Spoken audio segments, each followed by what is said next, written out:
اور جب یہ قافلہ مصر سے کینان کی طرف روانہ ہوا تو ان کے والد نے کینان میں آس پاس کے لوگوں سے کہا کہ اگر تم مجھے یہ نہ کہو کہ بوڑھا سٹھیا گیا ہے تو مجھے تو یوسف کی خوشبو آ رہی ہے۔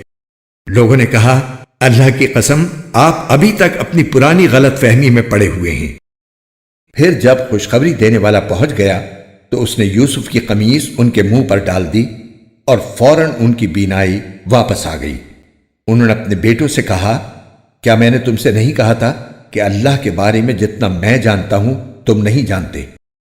وہ کہنے لگے ابا جان آپ ہمارے گناہوں کی بخشش کی دعا فرمائیے، ہم یقیناً بڑے خطا کار تھے۔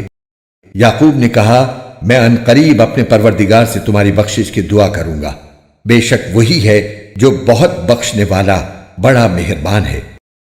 پھر جب یہ سب لوگ یوسف کے پاس پہنچے تو انہوں نے اپنے والدین کو اپنے پاس جگہ دی اور سب سے کہا کہ آپ سب مصر میں داخل ہو جائیں جہاں انشاءاللہ سب چین سے رہیں گے۔ اور انہوں نے اپنے والدین کو تخت پر بٹھایا اور وہ سب ان کے سامنے سجدے میں گر پڑے۔ اور یوسف نے کہا ابا جان یہ میرے خواب کی تعبیر ہے جسے میرے پروردگار نے سچ کر دکھایا، اور اس نے مجھ پر بڑا احسان فرمایا کہ مجھے قید خانے سے نکال دیا اور آپ لوگوں کو دیہات سے یہاں لے آیا، حالانکہ اس سے پہلے شیطان نے میرے اور میرے بھائیوں کے درمیان فساد ڈال دیا تھا۔ حقیقت یہ ہے کہ میرا پروردگار جو کچھ چاہتا ہے اس کے لیے بڑی لطیف تدبیریں کرتا ہے، بے شک وہی ہے جس کا علم بھی کامل ہے، حکمت بھی کامل۔ میرے پروردگار تو نے مجھے حکومت سے بھی حصہ عطا فرمایا اور مجھے تعبیر خواب کے علم سے بھی نوازا۔ آسمانوں اور زمین کے پیدا کرنے والے تو ہی دنیا اور آخرت میں میرا رکھوالا ہے، مجھے اس حالت میں دنیا سے اٹھانا کہ میں تیرا فرما بردار ہوں اور مجھے نیک لوگوں میں شامل کرنا۔ اے پیغمبر یہ تمام واقعہ غیب کی خبروں کا ایک حصہ ہے جو ہم تمہیں وحی کے ذریعے بتا رہے ہیں، اور تم اس وقت ان یوسف کے بھائیوں کے پاس موجود نہیں تھے جب انہوں نے سازش کر کے اپنا فیصلہ پختہ کر لیا تھا کہ یوسف کو کنویں میں ڈالیں گے۔ اس کے باوجود اکثر لوگ ایمان لانے والے نہیں ہیں، چاہے تمہارا کیسا ہی دل چاہتا ہو، حالانکہ تم ان سے اس تبلیغ پر کوئی اجرت نہیں مانگتے۔ یہ تو دنیا جہان کے سب لوگوں کے لیے بس ایک نصیحت کا پیغام ہے۔ مفتی محمد تقی عثمانی۔ آیت نمبر 94۔ تفسیر۔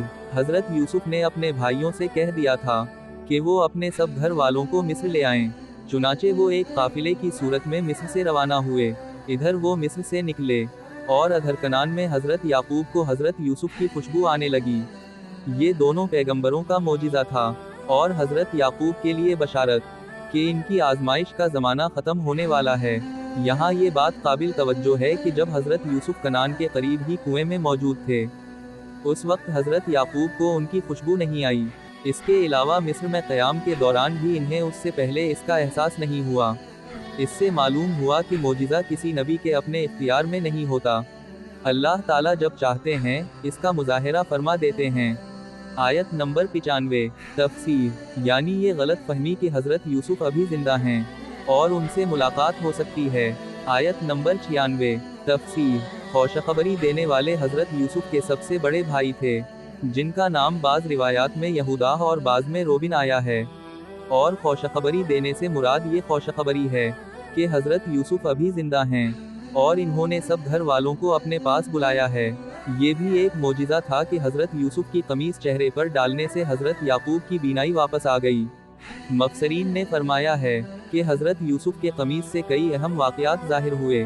انہی کے قمیص کو ان کے بھائی خون لگا کر لائے تھے اور اس کو صحیح سالم دیکھ کر حضرت یعقوب یہ سمجھ گئے تھے کہ حضرت یوسف کو نے نہیں کھایا، اور انہی کا قمیص تھا جو زلیخا نے پیچھے سے پھاڑا اور اس سے ان کی بے گناہی ثابت ہوئی، اور اب یہی قمیص تھا جس کی خوشبو حضرت یعقوب کو دور سے محسوس ہوئی۔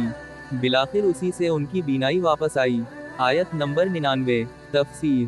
حضرت یوسف اپنے والدین، بھائیوں اور دوسرے گھر والوں کے استقبال کے لیے شہر سے باہر تشریف لائے تھے، اور جب والدین سے ملاقات ہوئی تو انہوں نے ان کا خاص اکرام کر کے انہیں اپنے پاس بٹھایا اور ابتدائی باتوں کے بعد سارے آنے والوں سے کہا